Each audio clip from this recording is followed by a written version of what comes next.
to be here. Not at this party. Not in this family. Not wearing this half-rented dress and standing near the back wall like some invisible waitress while people I shared blood with drank champagne and laughed without remembering my name. And yet, I stood there, clutching the edge of the linen-covered table, trying not to tremble.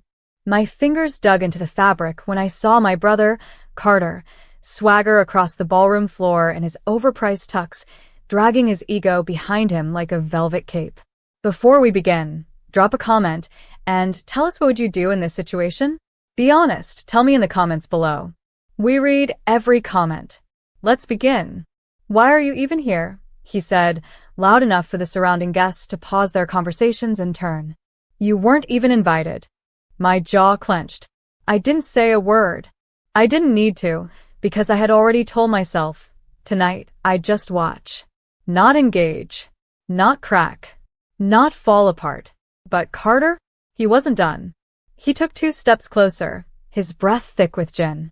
Seriously, April, don't you have a mop to chase? A toilet to scrub? He chuckled to himself. Or did the motel let their maid out early tonight? There was scattered laughter from a few tipsy guests, distant cousins, college friends, corporate suck-ups. They laughed because he laughed. Because Carter was the heir. Because Carter was the golden boy. My hand stayed down. Then came her. My mother. Or, rather, the woman who gave birth to me and forgot she had a second child. Pamela Whitaker. Perfect hair. Diamond necklace. The most practiced smile in all of Connecticut. She floated toward me, wine glass in hand, stilettos clicking with precise rhythm against the ballroom's marble floor. The crowd gave her space like she was royalty. And then, splash. A full-bodied red, straight in my face. Gasps. Real ones this time. Even the string quartet faltered. My cheeks burned from the sting of the wine, but I didn't move. Not even when it dripped down my neck and onto the neckline of the pale, lilac dress I'd borrowed. She leaned in, her voice like polished venom. You are nothing but a bitter reminder of my mistake. I should have left you with that drunk of a father. The crowd pretended to look away, but no one turned their eyes. No one stopped it. Not one person came forward. I'm not here to fight, I whispered, steady. I'm just here to say goodbye. Carter snorted. To what, your cleaning job? My heart thundered. My eyes searched the ballroom once more, faces I knew, faces I once loved, all of them etched with smug superiority. And then I said it. Just one sentence. He's coming. Their smiles dimmed. My mother blinked. Who? Carter spat. I didn't answer. I didn't have to. Because that's when the ballroom doors opened. Not pushed by a butler, not opened politely, but swung. Like the air had shifted. And he stepped in. Black suit. Jaw carved from stone. Eyes sharp as truth. And a presence, no, a power, that rolled across the room like thunder without sound. Grayson Cole, CEO of Coltech Industries. Self-made billionaire. The man who once walked away from a Fortune 500 conference because someone dared to disrespect a junior employee. The man even senators hesitated to offend. The man who was my husband. There was no smile on his face. Just fire. He didn't look at the chandeliers or the line of waiters or the golden arches of the hall. He walked straight toward me, ignoring the whispers, the gasps, the phones slowly lifting for pictures. And then he stopped, stood by my side, took my wine-stained hand in his clean, calloused one, and said just loud enough for every lying tongue in that room to hear, touch my wife again, and I swear to God, I'll buy this building, fire the entire staff, and ban every single person in it for life. You could hear a pin drop. He turned to me. You okay? I nodded, but I was shaking. From rage. From the years. From the fact that I had hidden this man, this life, from everyone because I never wanted to flex. I wanted to be free. But now? Now I was done being silent. He turned back to the crowd. If anyone here thinks she doesn't belong, he said, voice low and lethal, you can leave. No one moved. No one even breathed. And for the first time in 27 years, I stood tall in front of my family and they looked small. because everything they thought they knew was about to unravel. The silence in that ballroom didn't feel like peace. It felt like the sharp inhale before an explosion. And Carter? Oh, Carter was the first to snap. He scoffed, lips curling into something between confusion and condescension. Wait. You're telling me he's your husband? He pointed at Grayson with the same arrogance he used on parking attendants. You expect us to believe that? My mouth was still trembling, but I met his eyes. I don't expect you to believe anything, Carter, I said, voice steel-edged now. I expect you to choke on the truth. Grayson didn't flinch. He just stood taller, 6'3" of intimidation in a suit tailored like armor. You must be Carter Whitaker, he said, extending his hand casually. I've heard a lot about you. Carter didn't move. You're shorter than I imagined, Grayson added flatly. A few nervous chuckles rippled at the edge of the crowd, then died quickly when Pamela shot them a glare. My mother stepped forward, her wine glass still empty, her voice trying desperately to recover the room. April, what kind of game is this? It's not a game, I said. It's a life. One I built. One you never asked about. One you spat on every time you pretended I wasn't part of this family.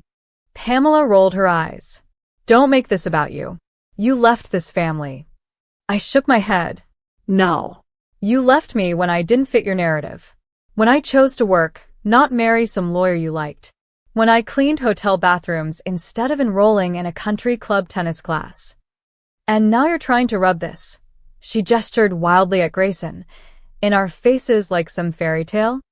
Grayson stepped in. Actually, he said smoothly, I offered April everything.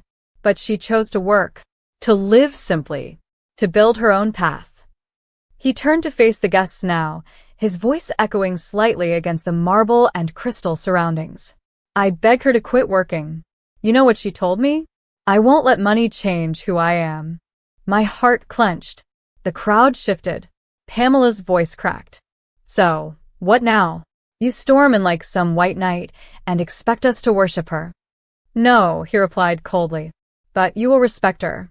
Or I'll make sure your last name never sees another donation, another board seat, or another invitation to anything that matters.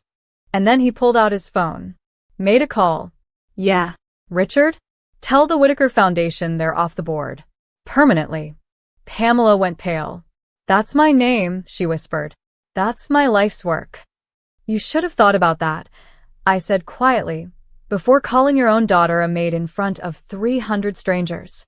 Carter stepped forward again, puffed up like a fool trying to save face. You think you're powerful now, huh? Just because you landed some billionaire? Grayson looked amused. Oh, I didn't just land her. I courted her, respected her. And when she finally said yes, it was the only time in years I felt like the world made sense again. Someone actually gasped, because Grayson Cole didn't say sentimental things in public. He didn't even show up to his own board galas half the time. But now? Now the man was declaring war with nothing but truth and clarity. And the Whitakers, my family, were unraveling. April, a soft voice broke the tension. Aunt Marlene, the only one who had ever sent me Christmas cards after I left. Why didn't you tell us? My throat tightened. Because I didn't want pity. Or validation. I wanted to live. Without being told I was embarrassing you. Without being laughed at for wearing sneakers instead of heels. You could have had anything, Pamela snapped. You chose to struggle. No, I said. I chose to be free.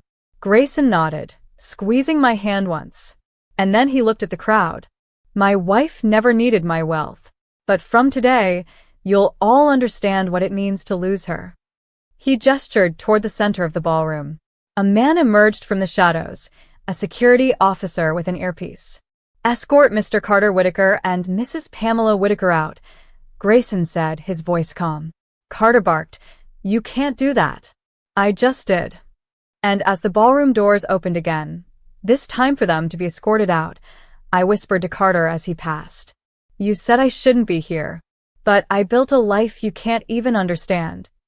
He didn't reply, because the humiliation was too loud to speak through. As they were walked out under the stunned gaze of high society, I exhaled for the first time that night. But this was just the beginning, because now the world would know exactly who I was, and how much they'd misjudged the useless maid. The ballroom emptied quickly after that. No one wanted to be seen loitering after the scandal. People whispered, avoided eye contact, and slipped out quietly, clutching their designer bags and broken pride. Grayson stood beside me, still calm, still composed. "You sure you're okay?" he asked. I nodded, but the truth was I was shaking inside. Not because of fear, but from the release of everything I'd buried for years. We walked out together, hand in hand, into the cool night air. Paparazzi had already gathered at the gate, flashes firing like lightning. "They're going to twist this, aren't they?" I murmured. Grayson shrugged. "Let them. The truth's on our side." But it wasn't the press that worried me. It was what came next. Because not even Grayson knew everything about me. Not about what happened before we met. Not about the real reason I had walked away from my family years ago. And now that I had stepped back into the spotlight, the past I had hidden so carefully was going to catch up. The next morning, it began. The headlines were everywhere. CEO Grayson Cole reveals secret marriage, stuns Connecticut elite. Whitaker matriarch and son removed from gala after public meltdown. And then, April Whitaker, from hotel cleaner to billionaire's wife. I sat on the edge of our bed, staring at the TV. My phone buzzed nonstop, calls, texts, social media mentions. Grayson stepped out of the shower, towel around his waist. "Turn it off." "I can't," I whispered. "It's everywhere." He sat beside me, wrapping an arm around my shoulders. "Let them talk. You don't owe anyone an explanation." But I knew that wasn't true. There was one person I did owe the truth to, Grayson. Because what none of them knew was that years ago, before I ever met him, I had made a mistake. A desperate one. A dangerous one. And now someone from that past was calling. Threatening.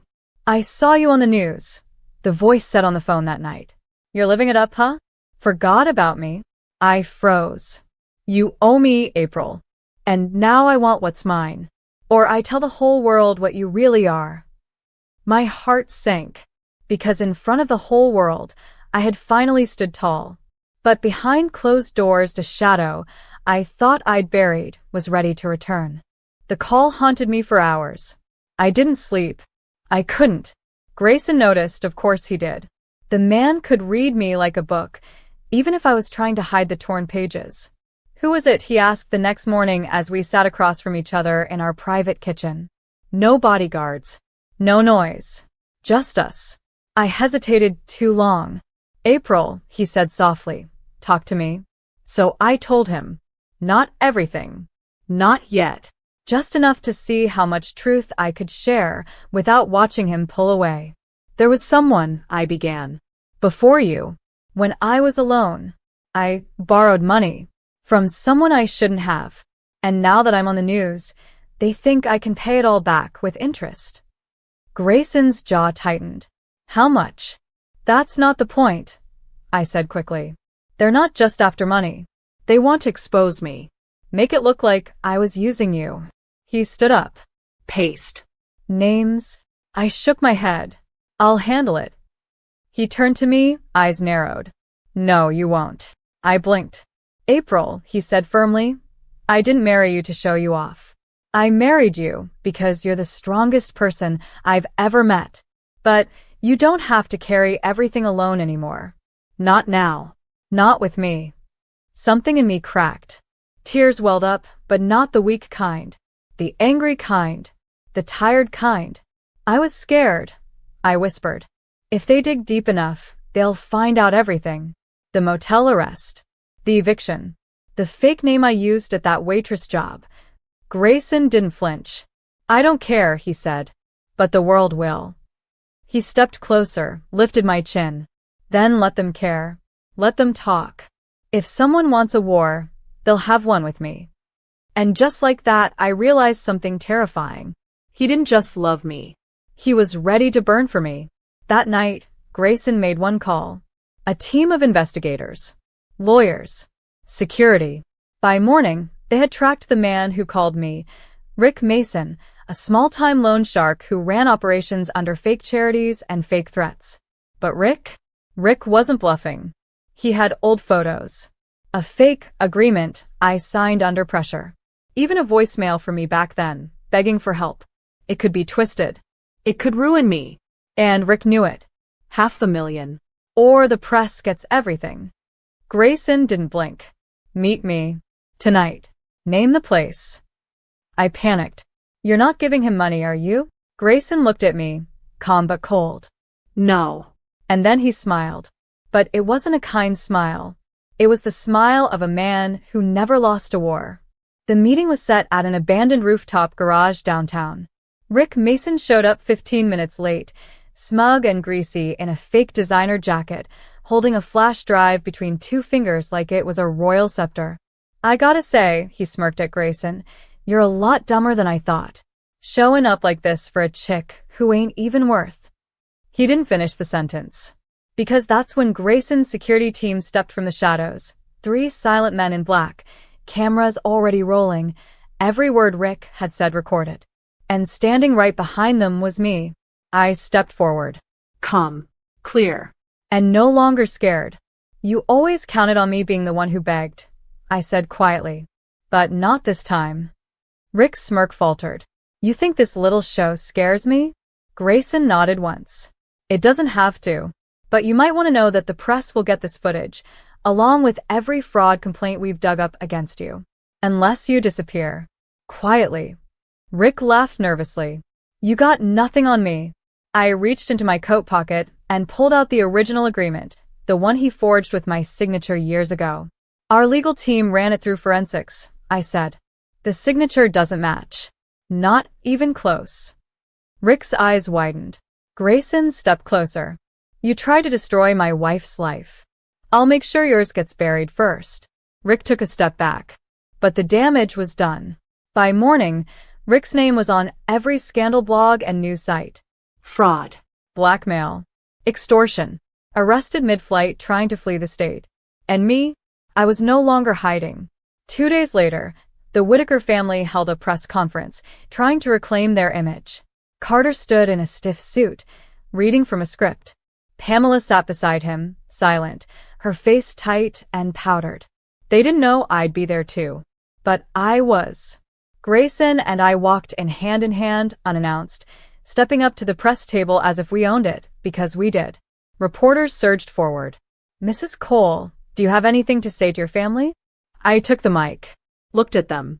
At all of them. My family once told me I wasn't enough, I said. That I didn't deserve a seat at their table.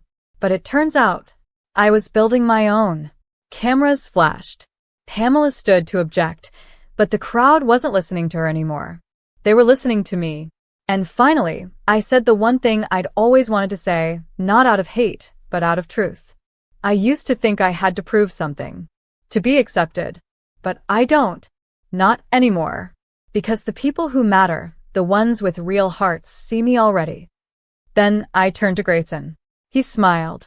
And the crowd, the reporters, the world, they saw the truth. I wasn't the maid anymore. I was the woman who rose without permission, who was laughed at, thrown out, spat on, and still walked back in without a crown and became the storm. And in that moment, the room went quiet again. Not from shame, not from fear, but from respect. Because April Whitaker Cole was no longer a name they could mock.